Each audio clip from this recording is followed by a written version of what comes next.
Bienvenido a tu podcast Conciencia Libre, podcast que busca analizar la actualidad desde diferentes perspectivas de la psicología. Yo soy Juan Pablo Morales, soy psicólogo y ayudo a las personas a mejorar su salud mental y sus relaciones. A través de los diferentes capítulos de Conciencia Libre, vamos a analizar, vamos a comprender las más profundas motivaciones del ser humano y su realidad para que puedas poner en práctica lo aprendido y mejores tu salud mental y tus relaciones. Bienvenido. Bienvenidos, bienvenidas a este podcast llamado Conciencia Libre. Yo soy Juan Pablo Morales, soy psicólogo y ayudo a las personas a mejorar su salud mental y sus relaciones. Este es el primer capítulo y voy a platicar acerca de las sectas del mundo moderno. Vamos a desarrollar el tema a través de un acontecimiento reciente con una youtuber llamada Mayre Wing. Voy a platicar también acerca de un caso con un psicoanalista de aquí de Guadalajara, Jalisco. Y a la luz de estos dos casos voy a explicar algunos conceptos psicológicos que nos van a ayudar a entender el por qué las personas que son víctimas de estos cultos coercitivos o de estas sectas modernas no pueden ser culpabilizados por haber participado de estas sectas. Bien, como te comentaba al principio del podcast, vamos a contextualizar el caso de la youtuber Mayre Wing, quien denuncia un abuso sexual de la cual fue víctima en uno de los cursos, talleres de un sujeto llamado Ricardo Ponce. Este personaje se autodenomina como el creador del método de autosanación y bueno, la youtuber narra en uno de sus videos cómo ella participa de este taller, de este curso, y el personaje mencionado, Ricardo Ponce, aprovechándose de la debilidad emocional del momento de esta persona, en algún momento llega, la toma del rostro y le sonríe cuando ella estaba en plena catarsis emocional, lo cual pues a esta persona le transmite hipócritamente un sentimiento de confianza y un sentimiento de bienestar. Después de que termina el curso, este personaje la toma, la lleva a un bar del hotel donde estaban y la lleva a unas oficinas donde se aprovecha de la debilidad emocional de esta persona, inducida por el curso al cual asistió, y pues abusa de ella. Existe un caso muy similar en cuanto a estructura en Guadalajara, Jalisco, con un psicoanalista, una persona que se hacía llamar psicoanalista, llamada Gabriel Vallejo Cerón, el cual actualmente está prófugo de la justicia. Y el caso es ventilado gracias a Paulina, una de sus víctimas, quien era hija de una de las pacientes del psicoanalista mencionado, a la cual desde muy pequeña edad la viola. Y ella en un audio que graba le hace una pregunta y le dice: ¿por qué lo hiciste? Él le contesta: para hacerte mujer. Entonces este psicoanalista de manera sistemática viola a sus pacientes, incluido a Paulina, durante 14 años seguidos, aprovechándose de la manipulación emocional que podía ejercer en sus pacientes gracias a ciertos métodos que utilizan estas personas, ¿no? Como Ricardo Ponce, como Gabriel Vallejo Cerón, quienes estructuran sus pseudoterapias en unas estructuras muy similares a las de las sectas. Vamos a entender el fenómeno psicológico que hay detrás de esto y vamos a responder a la pregunta de si se puede culpabilizar a la víctima por haber participado en estas sectas. Bien, entrando en materia, hablando ya concretamente acerca de psicología, quisiera yo comenzar a explicar estos cultos coercitivos, pero a la luz de conocer algunas de sus características para que podamos ir ubicando qué cosas sí son cultos coercitivos, qué cosas no lo son y qué cosas pueden considerarse como una secta.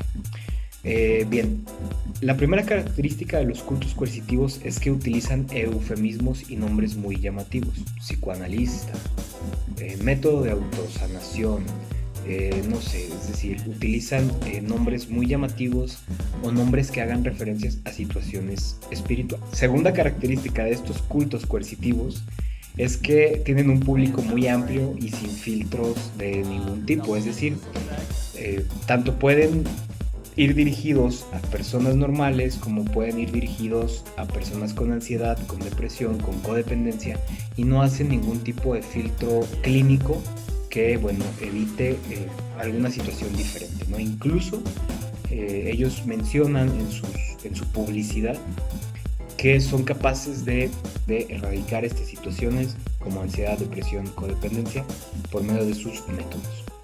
Tercera característica, tienen horarios extensos y muy atípicos. Trabajan desde las 12 de la noche hasta la madrugada, trabajan fines de semana todo el día, etc. Cuarta característica, paulatinamente y de una manera muy sutil, el grupo coercitivo, el culto coercitivo o la secta termina sustituyendo todos los demás grupos del individuo, como familia, como trabajo e incluso pareja, etc. Y sobre todo si el grupo primordial del individuo no participa de estos cultos coercitivos. Quinta característica, realizan demasiados ejercicios catárticos y vivenciales que dejan en manifiesto la individualidad de la persona que participa. Sexta característica, tienen coaches, gurús, maestros que no cuentan con ningún tipo de cédula profesional para trabajar con la salud mental. Séptima, todos los participantes de estos cultos coercitivos se ven invadidos en su individualidad y son motivados, incluso casi obligados, a que ventilen su individualidad y que ventilen cosas que los puedan comprometer después. Octava característica, dentro de los participantes del culto coercitivo de la secta, los límites de la individualidad están muy diluidos, no son muy claros, y esto propicia que adentro de la participación social se den las relaciones interpersonales e incluso las relaciones sexuales. Novena característica es que están estructurados como un gran negocio, como una empresa, piden depósitos, facturan, hacen publicidad muy bien hecha y las jerarquías son muy claras. Se tiene muy claro quién es el líder máximo, quiénes son los participantes, quiénes son los del staff, es decir, las jerarquías están muy claras. Y décima característica, utilizan la persuasión coercitiva o, en otras palabras, utilizan la manipulación la manipulación psicológica para lograr el control de sus individuos. Bien, estas son las características de estos cultos coercitivos. Como podemos ver, están muy bien estructurados para la consecución de sus objetivos. Un poco más en materia acerca de los fenómenos psicológicos que motivan al ser humano a agruparse en este tipo de cultos coercitivos. Bueno, vamos a analizar algunos conceptos muy generales de psicología que nos van a dar una luz interesante acerca de todo lo que sucede con las sectas del mundo moderno, con los cultos coercitivos. Uno de los primeros conceptos que vamos a analizar es el narcisismo.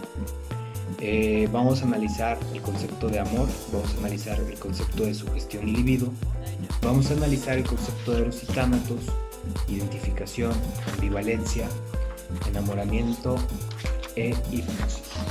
Número 1, narcisismo.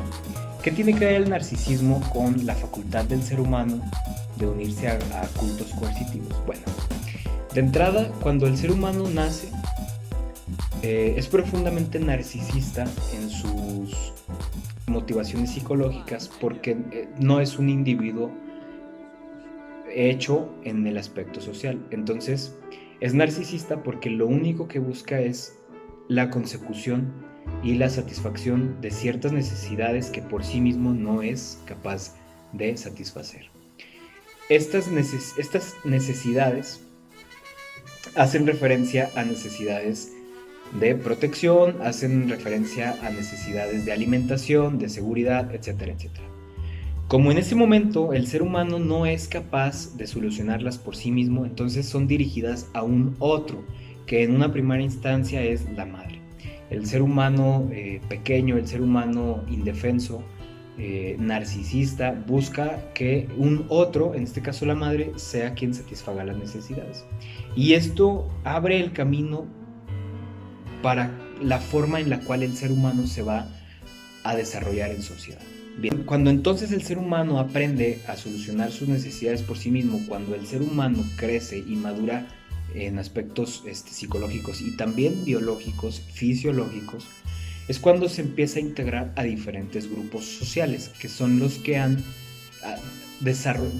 son los que han asegurado la permanencia de la especie como ser humano. El ser humano por instinto es un ser gregario que en grupo ha encontrado pues la supervivencia de la especie. Entonces, cuando el ser humano llega a un momento de su vida que es capaz de organizarse en grupos, de participar de grupos, entonces tiene que renunciar un poco a sus, vamos a decirlo, necesidades narcisistas y comienza entonces a dirigir su energía ya no tanto hacia él mismo, sino ya también a un grupo para poder participar de él. Caso, ejemplo es cuando el niño está muy pequeño, es narcisista, cree que el mundo gira alrededor de él y ya cuando se enfrenta al primer grupo, que es la escuela, bueno, el primer grupo es la familia, pero cuando se enfrenta al primer grupo externo a la familia, que es la escuela, bueno, se da cuenta que no es el único en el mundo y se da cuenta que tiene que renunciar un poco a su narcisismo para poder ser parte del grupo.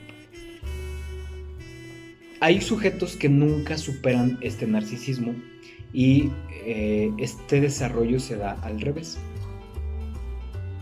Por medio de la satisfacción de sus necesidades narcisistas y de sus intereses personales, utilizan la participación de los grupos para poder lograr sus objetivos. Lo vamos a ir entendiendo.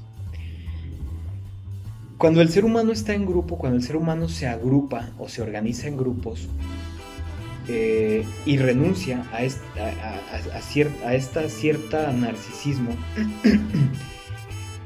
la masa psicológica o el grupo psicológico es dotado de una cierta alma colectiva. Esta alma colectiva, por naturaleza, se empieza a organizar como un rebaño y busca un líder de manera instintiva. Este líder, esta figura que va a liderar al rebaño, bueno, son personas muy particulares, que hay quienes de forma innata tienen la capacidad de ser líderes, o hay quienes son enaltecidos a la figura del líder porque representan la consecución de un objetivo en común que tenga la masa, ¿no? Entonces, el puro hecho de que alguien represente los intereses de un grupo puede ser tomado como líder y puede ser dotado por los miembros del grupo como de un cierto prestigio que le va a ayudar a ejercer mejor su liderazgo. Aquí entra ya un poquito el término de la sugestión y libido. La sugestión es la capacidad que tiene alguien de influir en las decisiones de otra persona o de un grupo, y la libido es una energía sexual, entendido aquí el término como sexual en su aspecto más amplio, no únicamente haciendo referencia a la genitalidad, sino haciendo referencia a toda la gama de posibles relaciones que tiene un ser humano o un ser sexuado como lo es el ser humano. Entonces, la libido en este sentido es la energía sexual en el término amplio de la palabra, que cohesiona, que une, que es el equivalente al eros de los griegos, que es el equivalente al amor, que tiende a unir al ser humano en grupos o en parejas.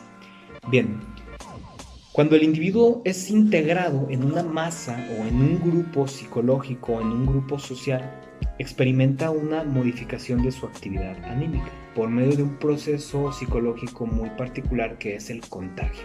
El ser humano en masa es muy fácil de ser contagiado por la pasión enardecida de la masa del momento. Entonces, esto lo vemos muy claro, por ejemplo, en las porras del fútbol, que bueno, cuando el individuo está inmerso en esta masa psicológica que tiene un fin en común, que están cohesionados o unidos por una energía libidinal en común que es representada por el partido de fútbol, realizan actos en masa que de ninguna forma en individual se animarían a hacerlo, ¿no? Porque el estar en masa dota de un cierto anonimato al ser humano y es más fácil que dé rienda suelta a instintos bajos que en lo individual no haría. Entonces, esta impulsividad de la masa puede ser neutralizada por una organización superior o por un líder, ¿no? En este caso, por un guía del. Hablando del líder, hablando del prestigio del líder que es capaz de neutralizar y de guiar un poco a un rebaño o a las masas, vamos a decir que el líder, mientras tenga este prestigio del cual hablábamos, de alguna cierta forma va a tener la facultad de sugestionar a la masa y de coercionarla a que realice cosas en consecución de un objetivo en común. El problema es que si este líder es narcisista, va a poder manipular a la masa haciéndola creer que están en consecución de un fin en común elevado, pero cuando en realidad lo que quiere lograr esta persona es un objetivo narcisista y personal, y utiliza la manipulación psicológica para lograrlo. En este sentido, esto se logra o esto se puede dar, este fenómeno psicológico se puede dar a través de un fenómeno llamado la identificación. Por concepto, la identificación es la manifestación más temprana de un enlace afectivo a otra persona. Y la primera identificación se da en los primeros años del niño, cuando se empieza a identificar, por ejemplo, un niño varón que se identifica con su padre. ¿Por qué se identifica con él? Porque quiere ser como él. Y siempre la identificación va dotada de una cierta ambivalencia en la cual el niño sí quiere ser como su padre, pero a la vez quiere ocupar su lugar, deshaciéndose de él. Entonces, a la vez que la persona quiere ser como alguien más con quien se identifica, también quiere ocupar su lugar y quiere introyectar a esa persona dentro de sí mismo, desapareciéndola por consiguiente. Entonces, en una masa psicológica, los individuos entran en una identificación entre sí, en el cual el líder es el representante de esta identificación, y pues por supuesto todos quisieran ser como él, introyectándolo hacia sí mismos, imitándolo y haciendo cosas que los acerquen a ser más como él por este proceso de la identificación. La identificación genera un proceso psicológico de ligazón afectiva, y tiene ciertas características esta ligazón. Entre ellas, enlaza a un objeto libidinal o a un objeto de amor. La identificación, el amor, la cohesión, la libido van muy de la mano. La segunda característica de la ligazón afectiva que se da por medio de la identificación es que de forma regresiva ese objeto libidinal, en vez de enlazarse, sustituye al propio yo. Caso del niño: quiero ser como mi papá, sin embargo no puedo, introyecto, imito cómo es mi papá y dejo de lado mi propio yo para imitar a un yo externo. Número 3, surge en base a una empatía o en base a descubrir rasgos en común. En este sentido, la masa se identifica por estas tres vías con el líder, y incluso en la vida de la masa se puede llegar a sustituir el propio yo. Bien, hablando de este proceso de sustitución del propio yo en la masa, dejando introyectar a un líder o a una figura de identificación con la cual yo me enlazo libidinalmente de una forma tan fuerte, se pudiera decir que es una especie de, o se pudiera decir que deriva en una especie de enamoramiento. Entonces, cuando uno está enamorado,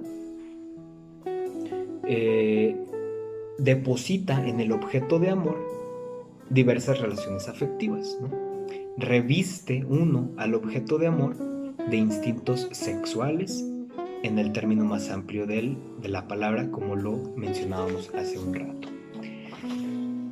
Este revestimiento de instintos sexuales hacia un objeto de amor, cuasi enamoramiento, tiene la finalidad de la satisfacción sexual directa de necesidades.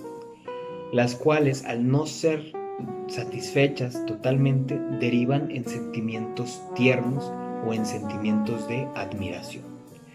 Y a esto se le puede llegar a conocer como una superestimación sexual. De nuevo, sexual en el término más amplio de la palabra. No únicamente haciendo referencia a la genitalidad, sino a la capacidad de relación que tienen los seres sexuados como lo somos los seres humanos. El objeto entonces queda sustraído a la crítica, queda idealizado y queda como referente de todo lo que yo quiero ser o todo lo que yo necesito ser para ser una persona, vamos a decirlo, completa. Entonces aquí es muy difícil que la persona en masa, que ya se identificó como un líder, que ya lo revistió de libido, que ya lo introyectó y se identificó con él, es muy difícil que pueda verlo, de alguna forma lo ve como con un tipo de enamoramiento y es muy difícil que pueda ver los defectos que hay en él. Entonces el narcisista, el líder narcisista, se aprovecha de este enamoramiento que puede llegar a lograr con su masa para que tenga este cierto prestigio y que pueda ser visto como alguien muy bueno, ¿no? Como le pasó a la youtuber. Ella en su debilidad emocional, buscando una figura de identificación, la cual sea capaz de satisfacer necesidades de cohesión, la cual sea capaz de sustituir a su propio yo, no lo puede ver vamos a decirlo, con una crítica. Y cuando le sustituye esas necesidades, pues es muy fácil que esta persona pueda sugestionar y que pueda coercionar a realizar cosas que de alguna u otra forma no haría, aprovechándose de la debilidad emocional de la persona y del prestigio que le fue depositado por esta masa psicológica. Vamos a decirlo, estos personajes se aprovechan de la idealización que pueden llegar a lograr entre los individuos de sus cultos coercitivos.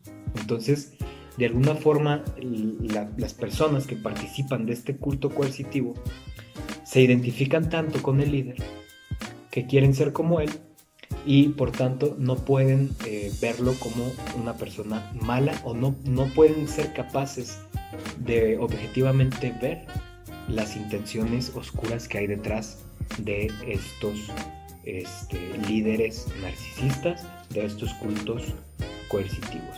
En una masa psicológica, el participante dota al jefe, al líder, de características de su propio yo.